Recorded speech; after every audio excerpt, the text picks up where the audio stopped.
So hello everyone, कैसे हो आप लोग। आई होप आप लोग अच्छे होंगे और मस्त होंगे। ठीक है, इस वीडियो में हम बात करने वाले हैं साइंस के मोस्ट इंपॉर्टेंट 50 क्वेश्चन के बारे में। ठीक है, इससे पहले पार्ट भी अपलोडेड हो चुका है 1 से लेके 50 तक। आप लोगों ने जिन्होंने नहीं देखा है जा करके देखिए। चलिए शुरू करते हैं आज का क्लासेस। देखिए आज जो हम बात करने वाले हैं लगभग 51 से लेकर के 100 क्वेश्चन के बारे में। ठीक है, तो पहला प्रश्न है हमारे पास यहाँ पे देखिए, ट्राइबल एंटीजन वैक्सीन यानी कि त्रिविध टीका किन 3 रोगों के लिए किया जाता है। क्लियर है, डिप्थीरिया, चेचक, टाइफाइड या फिर डिप्थीरिया, चेचक तथा फिलिया या फिर डिप्थीरिया, काली खांसी या फिर टेटनेस। ठीक है, इस प्रकार हमारे पास ऑप्शन है। अब बोला जाता है कि क्या चीज, ट्राइपल एंटीजन वैक्सीन जो है किन 3 रोगों के लिए दिया जाता है। ठीक है, आप लोगों को पता ही है किन 3 रोगों के लिए दिया जाता है। तो देखिए यहाँ पे हमारा ऑप्शन सी सही हो जाएगा, डिप्थीरिया, काली खांसी और टेटनेस। ठीक है, यानी कि टीटी। क्लियर है दोस्तों, आगे बढ़ते हैं हम अगला प्रश्न की ओर देखते हैं। निम्नलिखित में से कौन विद्युतीय क्या है, सुचालक है, अक्रिय गैस, वायु, प्लाज्मा या फिर जल वाष्प। बताइए क्या हो जाएगा, क्या हो जाएगा दोस्तों। तो इसका जो है राइट आंसर हो जाएगा हमारा प्लाज्मा। ठीक है, ऑप्शन सी हमारा करेक्ट हो जाएगा। आगे बढ़ते हैं, हम देखेंगे कि पौधे के लिए अनिवार्य तत्वों की कमी किन किन 2 ठीक है देकर जो है दूर किया जाता है, यानी किन किन को देकर जो है दूर किया जाता है। नाइट्रोजन, पोटास, फास्फोरस, तांबा, नाइट्रोजन, लोहा या लोहा, मैग्नीशियम, पोटास, जस्ता, बोरान या तांबा। क्या हो जाएगा इसका राइट आंसर बताइए। तो इसका जो है राइट आंसर हो जाएगा दोस्तों जस्ता, यानी कि पौधों के लिए अनिवार्य एलिमेंट्स जो होता है क्या क्या होता है, जस्ता, बोरान और तांबा। ठीक है, इस चीज को बताया गया है। आगे बढ़ते हैं हम अगला प्रश्न देखिए, जिप्सम के सबसे विशाल भंडार देश के निम्नलिखित में से किस राज्य में पाए जाते हैं। मध्य प्रदेश, राजस्थान, कर्नाटक या तमिलनाडु। ठीक है, क्या हो जाएगा इसका राइट आंसर बताइए दोस्तों, क्या हो जाएगा। तो इसका जो है राइट आंसर हो जाएगा हमारा राजस्थान। ठीक है, ऑप्शन बी हमारा करेक्ट हो जाएगा। आगे बढ़ते हैं, जस्ता तथा पारा तत्व है, अपरूप है, विरल, मृदा तत्व, साधारण तत्व या फिर ट्रांजिशन तत्व। ठीक है, यानी कि क्या बोल रहा है, जस्ता तथा पारा तत्व। ठीक है, क्या हो जाएगा इसका राइट आंसर हो जाएगा दोस्तों हमारा, क्या हो जाएगा हमारा ऑप्शन नंबर सी, यानी कि साधारण तत्व। क्लियर है, आगे बढ़ते हैं। पौधों में जल एक महत्वपूर्ण घटक है जो भाग लेता है, बताइए, उत्सवेदन से या ठंडा से या फिर प्रकाश संश्लेषण, श्वसन से। क्या चीज से जो है भाग लेता है, क्या चीज से, तो हमारा यहाँ पे प्रकाश संश्लेषण, यानी कि क्या हो जाएगा दोस्तों, फोटोसिंथेसिस। क्लियर है, फोटोसिंथेसिस। आपको पता ही है कि क्या होता है फोटोसिंथेसिस। ठीक है, आगे बढ़ते हैं अगला प्रश्न की ओर। देखिए यहाँ पे क्या है, ध्वनि तरंगों को विद्युतीय तरंग में परिवर्तन करने वाले यंत्र को कहते हैं। मोस्ट इंपॉर्टेंट प्रश्न है, बताइए क्या कहते हैं। तो माइक्रोटोम, लाउडस्पीकर या फिर माइक्रोफोन या फिर मैग्नोमीटर। ठीक है, क्या बोलते हैं दोस्तों। तो इसका राइट आंसर हो जाएगा हमारा माइक्रोफोन। क्लियर है, ऑप्शन सी हमारा करेक्ट हो जाएगा। आगे बढ़ते हैं, निम्नलिखित में से कौन सा प्रोटोन जो है क्या है, प्रोटोन लई एंजाइम। ठीक है ठीक है, डाइस्टेट्स, यूरिएट्स या फिर टाइलिन या फिर पेपनिन। क्या हो जाएगा इसका राइट आंसर बताइए। तो क्या हो जाएगा दोस्तों, तो पेपेन। ठीक है, ऑप्शन डी हमारा करेक्ट हो जाएगा। आगे बढ़ते हैं, द्रव में आवेश का प्रवाह होता है, ठीक है, अणुओं द्वारा, आयनों द्वारा या इलेक्ट्रॉनों द्वारा या फिर परमाणुओं द्वारा। क्लियर है, क्या हो जाएगा इसका राइट आंसर, तो आयनों द्वारा। ठीक है, क्या चीज में, द्रवों में आवेश का प्रवाह यानी कि फ्लो। ठीक है, ऑप्शन बी हमारा करेक्ट हो जाएगा। आगे बढ़ते हैं, देखिए डोलोमाइट का महत्वपूर्ण उपयोग किस उद्योग जो है उद्योग में होता है। सीमेंट उद्योग, इस्पात तथा संबंधित निर्माण कार्यों तथा उर्वरक उद्योग में। क्लियर है दोस्तों, क्या हो जाएगा इसका राइट आंसर, क्या हो जाएगा हमारा, तो उर्वरक उद्योग में। ठीक है, ऑप्शन डी हमारा करेक्ट हो जाएगा। आगे बढ़ते हैं दोस्तों, वह गैस कौन सी है जो अक्रिय होते हुए भी स्थायी नहीं है। हीलियम, रेडान, नाइट्रोजन या फिर जीनॉन। क्या हो जाएगा इसका राइट आंसर बताइए। तो रेडान। ठीक है, समझते हुए चलिएगा। आगे बढ़ते हैं हम, देखिए कोशिका में जो है माइक्रोकॉन्ड्रिया पाए जाते हैं। माइटोकॉन्ड्रिया तो आप लोग जानते हैं क्या होता है, क्या होता है माइटोकॉन्ड्रिया का, और क्या क्या नाम से जाने जाते हैं आप लोग कमेंट करिएगा। ठीक है, केंद्रक में, केंद्रिका में, कोशिका द्रव्य या फिर कोशिका भित्ति में। क्या हो जाएगा इसका राइट आंसर बताइए दोस्तों। तो हमारा हो जाएगा कोशिका द्रव्य में, यानी कि साइटोप्लाज्म में जो है माइटोकॉन्ड्रिया पाए जाते हैं। ठीक है, समझते हुए चलिएगा। आगे बढ़ते हैं, पौधों में प्रोटीन का संश्लेषण मुख्य रूप से होता है जड़ों में, पत्तियों में या फिर तनों में या फिर विभाज्य ऊतक यानी कि मेरिस्टेमेटिक टिश्यू तथा क्या है, संग्राहक ऊतकों में। क्या चीज हो जाएगा दोस्तों। तो इसका जो है राइट आंसर हो जाएगा हमारा, क्या हो जाएगा, तो ऑप्शन नंबर डी यानी कि मेरिस्टेमेटिक टिश्यू। ठीक है, आप लोग जानते हैं क्या होता है मेरिस्टेमेट जो है विभाज्य ऊतक। ठीक है, ऑप्शन डी हमारा करेक्ट हो जाएगा। आगे बढ़ते हैं दोस्तों, गेहूं के दाने में पाए जाने वाली प्रोटीन को कहते हैं, बताइए एल्ब्यूमिन, ग्लोबुलिन या फिर ग्लूटेलिन या फिर हिस्टोन, क्या कहते हैं, क्या कहते हैं, तो क्या कहते हैं दोस्तों, यानी ग्लूटेनिन। ठीक है, ऑप्शन सी हमारा करेक्ट हो जाएगा। आगे बढ़ते हैं, विभव प्रवणता का मापक होता है कूलाम, ओम से या फिर वोल्ट या फिर एम्पियर, क्या हो जाएगा इसका राइट आंसर बताइए, तो हमारा ओम हो जाएगा। ठीक है, यानी कि विभव प्रवणता का जो मापक होता है ओम होता है। ठीक है, ऑप्शन बी हमारा करेक्ट हो जाएगा।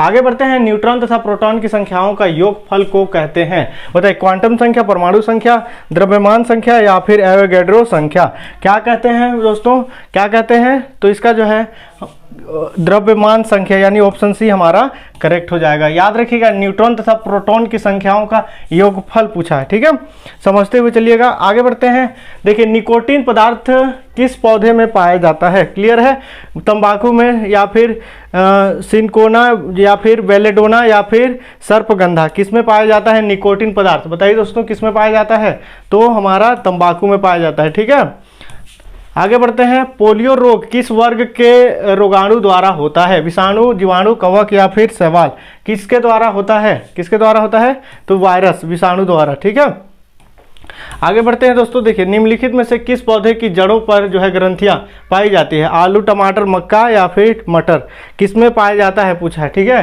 किस में पाया जाता है, तो हमारा मटर में पाया जाता है। ठीक है, आगे बढ़ते हैं दोस्तों, देखिए अगला प्रश्न है, कार्बोहाइड्रेट का निर्माण होता है, बताइए कार्बोहाइड्रेट का फॉर्मेशन पूछा है, कार्बन, नाइट्रोजन, ऑक्सीजन से, कार्बन, हाइड्रोजन, सल्फर या फिर कार्बन, सल्फर, फास्फोरेट या फिर फास्फोरस या फिर कार्बन, हाइड्रोजन, ऑक्सीजन, किससे होता है, किससे होता है, तो हमारा ऑप्शन डी यानी कि कार्बन, हाइड्रोजन और ऑक्सीजन से होता है।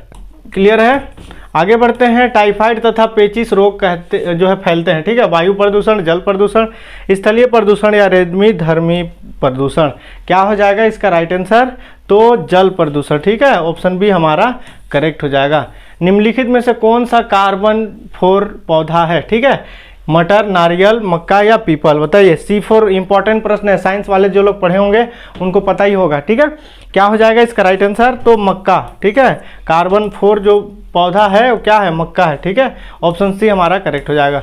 समुद्री घोड़ा है, एक समुद्री स्तनधारी, एक मछली, एक कोरल पौधा या एक समुद्री शैवाल, क्या हो जाएगा बताइए, क्या हो जाएगा इसका राइट आंसर हो जाएगा दोस्तों, एक मछली। ठीक है, समुद्री घोड़ा यानी कि सी हॉर्स।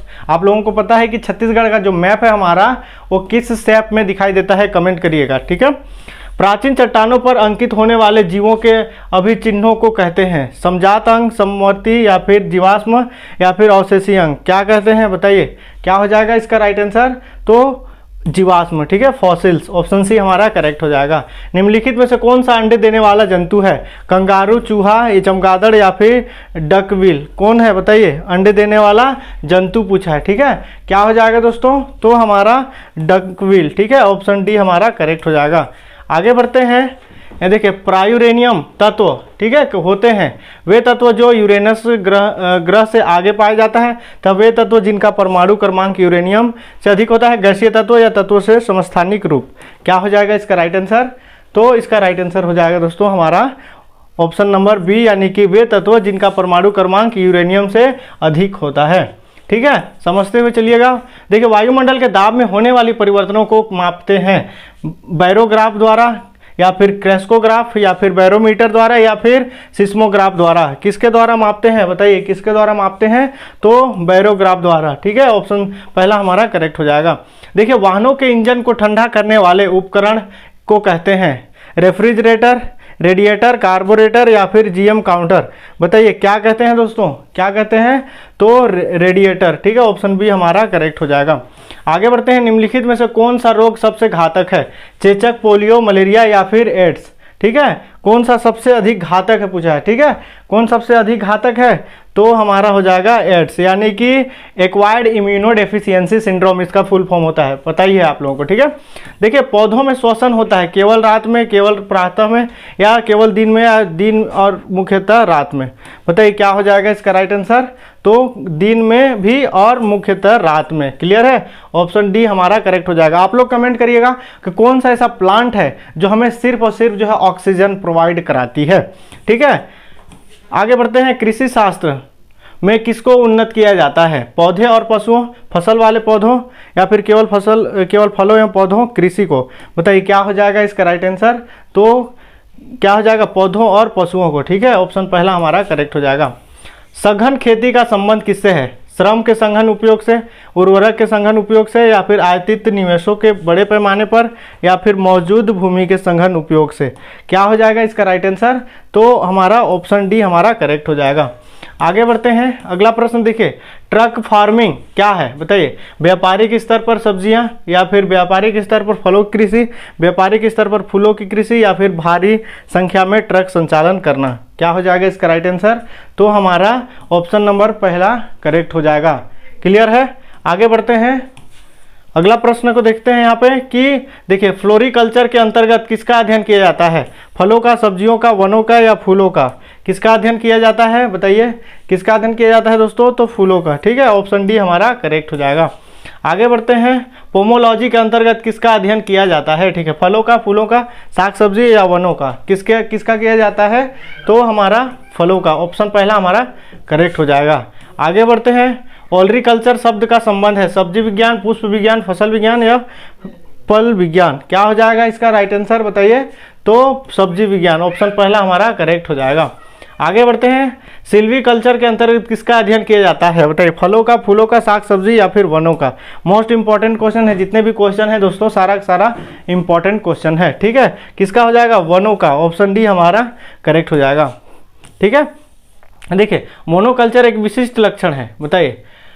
स्थानांतरित कृषि व्यवस्था, या फिर आजीविका कृषि, या फिर व्यापारिक अनाज, या फिर विशिष्ट बागवानी। क्या हो जाएगा इसका राइट आंसर, तो स्थानांतरित कृषि यानी माइग्रेशन कृषि व्यवस्था। आप लोग पढ़े होंगे स्थानांतरित कृषि क्या होता है। मृदा के अंतर अध्ययन का उल्लेख करने के लिए प्रयुक्त शब्द क्या है, बताइए। भूमि विज्ञान, भूगर्भ शास्त्र, या फिर डाक्सोलॉजी, या फिर परिस्थितिकी। क्या हो जाएगा इसका राइट आंसर, तो हमारा भूमि विज्ञान, ठीक है। ऑप्शन पहला हमारा करेक्ट हो जाएगा। मृदा से संबंधित विज्ञान क्या कहलाता है, मृदा विज्ञान, शिक्षा विज्ञान, परिस्थिति, या फिर पोमोलॉजी। क्या कहलाता है दोस्तों, तो मृदा विज्ञान, ठीक है। आप लोग जानते हैं मृदा से संबंधित है तो मृदा विज्ञान, खुद से भी थोड़ा सा दिमाग लगाइएगा, ठीक है, एग्जाम में। जीवित चीजों पर मुद्रा के प्रभाव का अध्ययन मृदा विज्ञान की किस शाखा के अंतर्गत किया जाता है, एंड्रोलॉजी, या फिर एडाफोलॉजी, या फिर एग्रोबायोलॉजी, या फिर डेस्मोलॉजी। क्या हो जाएगा इसका राइट आंसर हमारा, तो एडाफोलॉजी, ठीक है। ऑप्शन बी हमारा करेक्ट हो जाएगा। भारतीय कृषि अनुसंधान समिति के भारतीय मिट्टी को कितने वर्गों में विभाजित है, 4, 6, 8 या 11, कितने वर्गों में। क्या हो जाएगा इसका राइट आंसर, 8 वर्गों, ठीक है। ऑप्शन सी हमारा करेक्ट हो जाएगा। देखिए जो है नूतन जलोढ़ मिट्टी किस नाम से जानी जाती है, खादर, बांगड़, या फिर भावर, या रे। किस नाम से जानी जाती है, किस नाम से जानी जाती है, तो खादर, ठीक है। याद रखिएगा ये मिट्टी वाला 1-2 क्वेश्चन पूछता है। काली मिट्टी का काला रंग किसकी उपस्थिति के कारण होता है, कार्बनिक पदार्थ, गोबर की खाद, या फिर जो है टिटेनिफेरस, मैग्नेटाइट एवं ह्यूमस। किसके कारण होता है, बताइए किसके कारण होता है दोस्तों, तो क्या हो जाएगा इसका राइट आंसर, तो टिटेनिफेरस, मैग्नेटाइट एवं ह्यूमस द्वारा, ठीक है। ऑप्शन सी हमारा करेक्ट हो जाएगा। देखिए किस मिट्टी में अधिक समय तक आर्द्रता बनाए रखने की क्षमता होती है, किस मिट्टी में होती है, तो काली मिट्टी में ना, याद रखिएगा। ऑप्शन बी हमारा करेक्ट हो जाएगा। किस मिट्टी में कृषि के लिए सिंचाई की आवश्यकता नहीं पड़ती, काली मिट्टी, लाल मिट्टी, जलोढ़ मिट्टी, या लेटराइट मिट्टी। क्या हो जाएगा इसका राइट आंसर, तो क्या हो जाएगा दोस्तों, इसका राइट आंसर हो जाएगा काली मिट्टी, याद रखिएगा। क्लियर है। किस मिट्टी का स्थानीय नाम रेगुड़ है, बताइए। लाल मिट्टी, काली मिट्टी, लेटराइट मिट्टी, या जलोढ़ मिट्टी। किसका नाम है दोस्तों, तो काली मिट्टी का है, याद रखिएगा, ठीक है। अगला प्रश्न देखिए, मूंगफली की खेती के लिए कौन सी मिट्टी जो है उपयुक्त होता है, बताइए। काली मिट्टी, लाल मिट्टी, लेटराइट मिट्टी, या फिर क्या हो जाएगा यहाँ पे राइट आंसर, तो काली मिट्टी। याद रखिएगा, बार बार क्वेश्चन रिपीट कर रहा है, यानी कि मोस्ट इंपॉर्टेंट प्रश्न है ना। कपास की खेती के लिए इन सभी में से सर्वाधिक उपयुक्त मिट्टी कौन सी है? लेटराइट मिट्टी, लाल मिट्टी, काली मिट्टी, जलोढ़ मिट्टी। क्या हो जाएगा इसका राइट आंसर? तो काली मिट्टी। जितने भी क्वेश्चन का जितने भी आ रहे हैं काली मिट्टी यानी कि मोस्ट इंपॉर्टेंट प्रश्न है। लोकसभा और राज्यसभा की संयुक्त बैठक किसके द्वारा आहूत किया जाता है? संसद, राष्ट्रपति, लोकसभा या फिर राज्यसभा के सभापति? किसके द्वारा बताइए? तो राष्ट्रपति। क्लियर है? इस प्रकार हमने इस वीडियो में जो है 50 क्वेश्चन जीके साइंस का कवर किए। क्लियर है? तो उम्मीद करता हूँ आप लोगों को समझ में आया होगा। मिलते हैं नेक्स्ट नॉलेज वीडियो के साथ, तभी के लिए जय हिंद।